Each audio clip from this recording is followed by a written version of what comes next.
조금 전 소개해드린 키워드의 내용을 확인하는 시간이죠. 대학 포커스입니다. 먼저 충북대 신문입니다. 957호 이면에 실린 여초과에서 온 남자, 남초과에서 온 여자라는 제목이네요. 성별로 쏠림 현상이 있는 전공의 추이를 조사한 흥미로운 내용인데요. 1980년에는 전국 대학을 통틀어 여학생이 한 명도 없는 학과가 경찰행정학과, 정치과, 기계설계과 등을 비롯해 꽤 많이 있었는데 40년이 지난 2020년에는 여학생 비율이 전공에 상관없이 고르게 높아졌다고 합니다. 의학계열, 교육계열, 인문계열, 예체능 계열에서는 모두 여성 비율이 절반을 넘었고 자연계열, 사회계열, 공학계열에서는 절반보다 낮게 나타났습니다. 그러나 여전히 남녀 중 한 성의 비율이 70%를 넘어서는 쏠림 현상이 나타나는 전공도 적지 않은데요. 대표적으로 유아교육, 무용, 공예 등에선 여학생의 비율이 압도적으로 높고 기계금속, 기전공학, 교통, 운송에서는 남학생의 비율이 압도적으로 높게 나타나고 있습니다. 그래서 기사 제목에 책 화성에서 온 남자, 금성에서 온 여자를 빗댄 표현을 썼는데요. 오늘의 첫 번째 키워드 전공이었습니다. 다음은 안동대 신문 514호 8면입니다. 대학생이자 청년인 그대여 목소리를 높여라에서 청년의 정치 참여 실태를 알아보겠습니다. 청년층의 정치 참여도가 낮다는 건 익히 잘 알려져 있는데요. 지난 20대 총선과 21대 총선의 연령대별 투표율을 봐도 40, 50대에 비해 20, 30대가 더 낮게 나타났습니다. 우리나라는 OECD 국가 중에서 40세 미만 청년 국회의원 비율이 가장 낮은 국가이기도 한데요.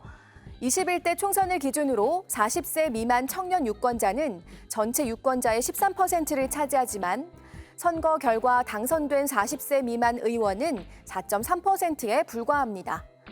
청년들은 직접 참여보다는 비관습적인 정치 참여, 즉 SNS, 청와대 국민청원, 해시태그 등으로 의견을 표출하고 있습니다. 청와대 국민청원 방문자 중 25세에서 34세 사이의 청년들이 가장 큰 비중을 차지하고 있다고 하네요. 보다 더 직접적인 의견 표출과 정치 참여가 필요할 텐데요. 청년들은 청년의 기본 고용과 주거 안정, 청년 정책 추진 과정에서 청년들의 직접 참여 보장, 청년 기본법 시행 및 제도 활성화 등을 정치 참여 활성화의 요건으로 꼽았다고 합니다.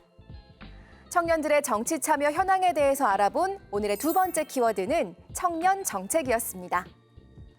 네, 이번에는 한성대 신문 567호 5면으로 이동하겠습니다. 쓰레기 없는 그날까지라는 기사를 통해서 쓰레기를 줄이는 기본 원칙 몇 가지 배워보려고 하는데요. 1970년대 브라질에서 처음 시작된 제로 웨이스트 운동이 코로나19 이후 다시 떠오르고 있습니다. 플라스틱이 분해되는 데 걸리는 시간이 무려 500년이라고 하죠. 미국의 비 존슨이 제시한 실천법을 통해 우리도 동참해보는 건 어떨까요? 필요 없는 물건은 거절하고 필요하며 거절할 수 없는 것은 줄이고 거절하거나 줄일 수 없는 것은 재사용하고 재활용하거나 마지막으로 썩는 제품을 사용하는 것이 바로 5R인데요. 이런 방법을 통해 비 존슨은 4인 가족이 1년 동안 작은 유리병에 담길 정도의 쓰레기만 배출했다고 합니다. 생활 속에서 카페 이용 시 개인용 텀블러 사용하기, 음식 배달할 때 일회용 수저 및 포크 거절하기, 쓰레기 분리 배출하기 등 작은 실천들을 통해 쓰레기를 줄이고 또 낭비를 줄일 수 있습니다. 지금 바로 실천 가능한 제로 웨이스트 실천법. 오늘의 세 번째 키워드 5R의 내용이었습니다. 다음으로 서울시립대 신문 756호 7면에 실린 기사, 오늘의 단위가 쓰이기까지를 살펴보겠습니다. 길이, 무게, 양 등 각종 단위가 오늘날 정착되기까지 역사를 짧게 짚은 기사인데요. 기록에 남아있는 단위를 처음으로 쓴 건 기원전 이집트라고 합니다. 피라미드와 같은 정교한 공사를 위해 단위가 필요했고 길이 단위 큐빗을 사용했다고 하는데요.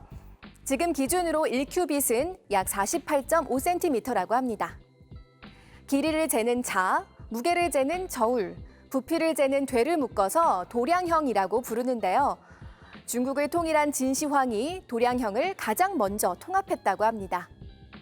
근대로 넘어온 이후에는 SI라고 하는 국제 단위계가 탄생했는데 가장 먼저 세계화된 단위는 거리를 재는 미터였습니다.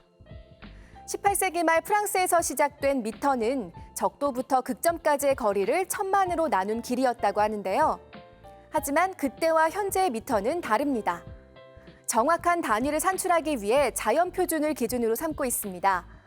기준이 되는 물건을 자연에서 얻을 수 있는 불변의 길이로 삼는 것인데 처음엔 원자의 파장을 이용했고 1983년에는 광속을 기준으로 2019년에는 플랑크 상수를 기준으로 개정했습니다.